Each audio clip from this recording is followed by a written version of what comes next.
Vous avez certainement dû résoudre des problèmes de logique ou de mathématiques lorsque vous étiez à l'école, et pour ce faire, il est probable que vous ayez utilisé la méthode du raisonnement dite direct. Elle consiste à partir d'hypothèses de départ, et grâce à un raisonnement logique dans lequel on utilise ces hypothèses de départ, d'arriver au résultat espéré. Par exemple, si je vous demande de montrer que tous les multiples de 4 sont des multiples de 2, vous allez probablement raisonner par raisonnement direct. Si le nombre n est multiple de 4, alors il existe un entier k tel que n est égal à 4 fois k, c'est-à-dire 2 fois 2 fois k, et 2 fois k est bien un entier.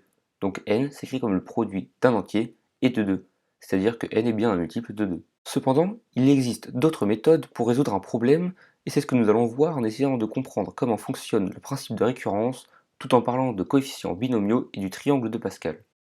C'est très impressionnant.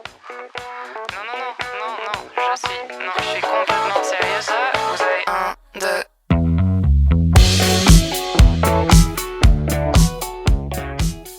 Imaginez, vous avez joué à un jeu télévisé, et gros coup de chance, vous gagnez. Sur le coup, vous êtes ravi car vous avez gagné 3 places pour partir en vacances. Il faut donc trouver 2 amis pour partir avec vous. Seulement, vous avez un choix à faire. 4 amis se présentent à vous.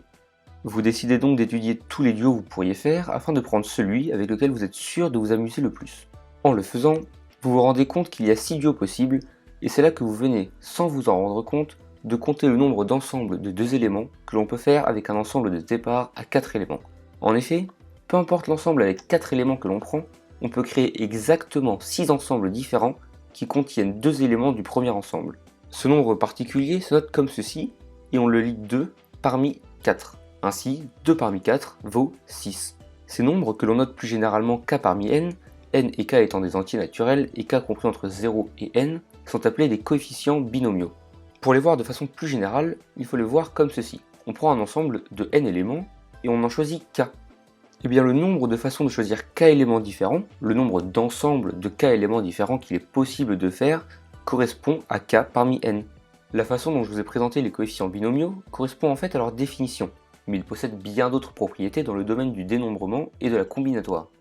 Par exemple, si vous lancez une pièce n fois et que vous voulez savoir combien est-ce qu'il y a de façons d'avoir k piles, et bien cette valeur correspond à k parmi n. Comme précédemment, si je lance la pièce 4 fois, il y a 6 façons d'avoir 2 piles. Et là vous vous dites sûrement qu'une notation n'est pas vraiment utile si on ne connaît pas sa valeur. Et vous avez tout à fait raison. Les notations sont très importantes en mathématiques, mais il ne faut jamais oublier que la forme est inutile sans le fond. Il existe plusieurs façons de connaître la valeur des coefficients binomiaux, et ici, une forme va particulièrement nous intéresser, c'est le triangle de Pascal. Le triangle arithmétique, que l'on nomme maintenant triangle de Pascal, en l'honneur de Blaise Pascal, mathématicien et homme de science en général du XVIIe siècle, est étudié bien avant Pascal dans différents pays, tels que la Chine ou l'Inde, et a l'intéressante propriété de posséder plein de propriétés.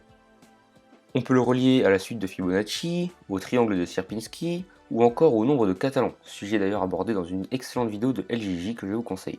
Ce qui va nous intéresser ici est sans doute la première chose dont on parle quand on le présente, la façon de construire le triangle de Pascal. Juste avant de voir sa construction, je tiens à signaler que l'on peut représenter le triangle de plusieurs façons, et en général on le fait soit comme ceci, soit comme cela. En effet, certaines propriétés sont plus propices à apparaître sous une forme spécifique du triangle, et c'est pour ça qu'aujourd'hui nous allons privilégier cette forme. Commençons donc sa construction. La première ligne n'est constituée que d'un 1. Pour construire un terme de la ligne du dessous, on va additionner le terme qui se trouve au-dessus de lui avec le voisin à gauche de ce dernier. Par exemple, pour la deuxième ligne, on a donc 1 plus rien, rien que l'on va considérer comme étant un 0.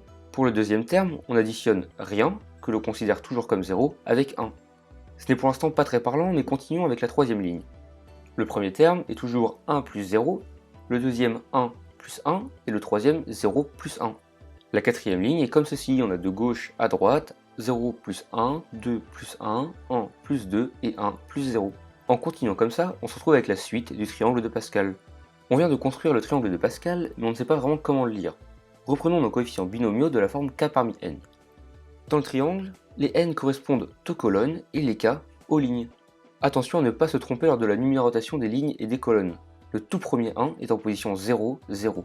Pour tester, on peut essayer de lire la valeur de 2 parmi 4. On voit que c'est bien 6, comme lors de notre problème de répartition des 2 places de voyage parmi nos 4 amis. Un fait que l'on peut remarquer en regardant ce triangle est qu'il n'y a pas de valeur pour les valeurs de k strictement plus grandes que n. En fait, il y en a mais elles valent toutes 0. Comment faire un groupe de 5 personnes si seulement 4 amis se présentent à vous? C'est impossible et on décide donc de ne pas mettre de valeur.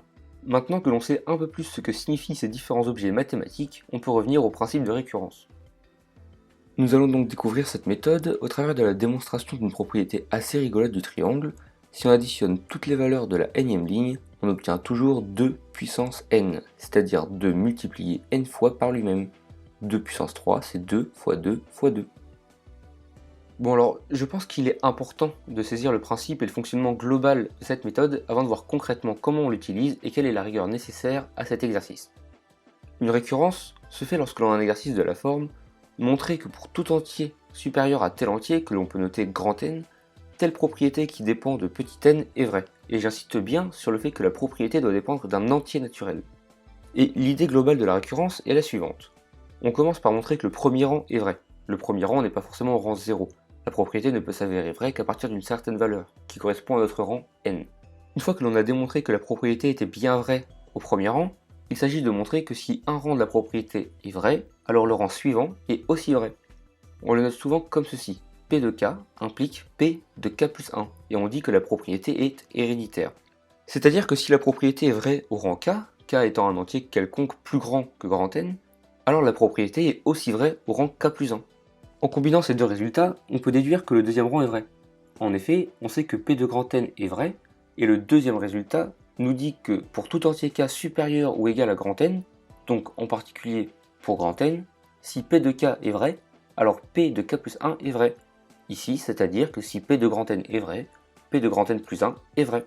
Mais si le deuxième rang est vrai, le troisième l'est aussi, et ainsi de suite avec un raisonnement analogue. La propriété est donc vraie pour tous les entiers après le premier rang. C'est donc cette complémentarité entre l'étape dite de l'initialisation, lorsque l'on montre que le premier rang est vrai, et l'étape de l'hérédité, lorsque l'on montre que la véracité d'un rang implique la véracité du suivant, qui fait la force de la récurrence. Prenons un petit exemple pour mieux comprendre. Si je prends la suite U que j'ai définie avec U0 égale 1 et pour tout entier n strictement positif, U de n plus 1 est égal à UN fois 3, c'est-à-dire que U1 est égal à U0 fois 3, donc 3, U2 vaut U1 fois 3, donc 3 fois 3 qui est égal à 9, etc. On peut avoir comme exercice montrer que pour tout entier n strictement positif, la propriété P de n, Un est supérieur ou égal à 3, est vraie. Je pense que vous êtes tous convaincus de la véracité de cette proposition. Et ici, ce que j'ai appelé le premier rang serait en réalité P1, puisque l'on doit démontrer la propriété à partir de 1. Ici, U1 vaut 3, donc U1 est bien supérieur ou égal à 3. Ainsi, P de 1 est vrai, et l'étape de l'initialisation est donc faite. Passons à la deuxième partie, l'hérédité donc, et montrons que si on suppose que la propriété est vraie au rang k, c'est-à-dire que l'on a bien UK supérieur ou égal à 3, alors la propriété est vraie au rang k plus 1, c'est-à-dire que UK plus 1 est supérieur ou égal à 3.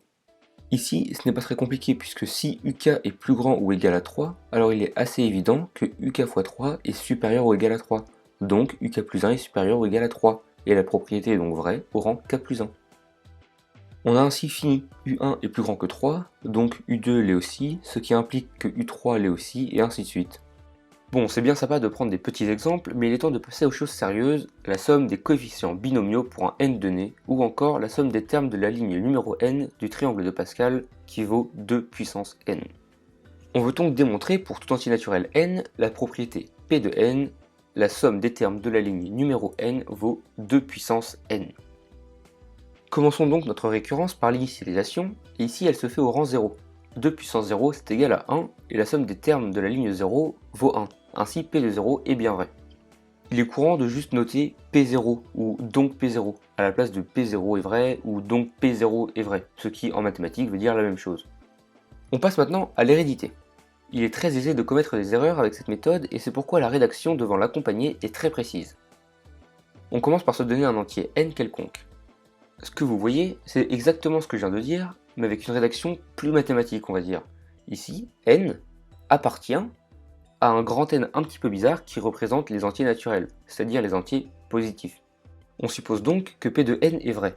Attention, on ne dit surtout pas que P de n est vrai dans l'absolu. On suppose seulement dans cette partie que P de n est vrai pour l'unique entier n que l'on a pris au hasard. Et cela est très important à comprendre. Ce qui nous intéresse donc est de montrer que dans l'hypothèse où P de n est vrai, alors P de n plus 1 est vrai elle aussi. Pour ce faire, on dit qu'on fait appel à l'hypothèse de récurrence, c'est-à-dire que l'on fait appel, on utilise le fait que l'on suppose P de n comme étant vrai. Voyons donc ce que ça donne. Si P de n est vrai, alors la somme des termes de la nème ligne du triangle vaut 2 puissance n. Pour nous faciliter la compréhension, on nomme le nombre tout à gauche de la nème ligne x0, celui d'après x1 et ainsi de suite jusqu'au dernier qui est xn. C'est cohérent, puisqu'il n'y a que les n plus une valeur de k comprise entre 0 et n qui ne donnent pas un coefficient k parmi n non nul. Regardons maintenant les valeurs de la n plus unième ligne. Comme on l'a vu lorsque l'on a appris à construire le triangle, le premier terme a pour valeur x0, le deuxième x0 plus x1, le troisième x1 plus x2, et ainsi de suite, et à la fin, l'avant-dernière valeur correspond à xn-1 plus xn, et la dernière a pour valeur xn. On peut donc remarquer que x0 apparaît deux fois, une fois dans le premier terme et une deuxième fois dans le deuxième terme. Ensuite, x1 apparaît deux fois, une fois dans le premier terme et une fois dans le deuxième terme. x2 apparaît deux fois si on écrit le troisième terme de la ligne n plus 1, et on se rend compte que cela arrive pour tous les termes de la ligne n. En effet, si on prend un terme de la nème ligne au hasard, il est impliqué dans la valeur qui lui est juste en dessous et la valeur qui est juste à droite de celui-ci. La somme des termes de la n plus unième ligne, que l'on va appeler S pour plus de clarté, peut donc s'écrire comme ceci, mais peut en fait être reformée de cette manière, deux fois la somme de la nème ligne, puisque chaque terme apparaît exactement deux fois. Or, on a supposé que P de n était vrai, c'est-à-dire que la somme des termes de la ligne n vaut 2 puissance n. Donc la somme des termes de la ligne n plus 1 vaut 2 fois 2 puissance n, c'est-à-dire 2 puissance n plus 1, c'est-à-dire que P de n plus 1 est vrai. Il ne nous reste donc que la dernière étape que je n'ai pas encore introduite, la conclusion. Cette étape semble anodine, certes, mais si on ne la fait pas, tout ce que l'on aura fait avant est inutile. Ça ne sert à rien d'acheter les ingrédients pour faire un gâteau puis d'apprendre la recette de ce gâteau si au final vous ne cuisinez pas le gâteau. Et bien là c'est la même chose. On doit utiliser le résultat de l'initialisation ainsi que celui de l'hérédité pour finir de résoudre notre problème. Ainsi, P de 0 est vrai, on a montré que pour tout entier naturel n, si P de n est vrai, alors P de n plus 1 l'est aussi. Avec le même raisonnement que précédemment, on peut dire que puisque P de 0 est vrai, P de 1 l'est aussi, mais puisque P de 1 est vrai, P de 2 l'est aussi, et ainsi de suite. La somme des termes de la ligne numéro n vaut toujours 2 puissance n, et on a bien abouti à ce résultat grâce à une récurrence. Il y a beaucoup d'autres choses à dire sur la récurrence, puisque l'on peut la décliner en différentes formes. Il y a des récurrences doubles, triples, fortes, etc. Donc je vais essayer de vous mettre des références en description si vous souhaitez en apprendre davantage.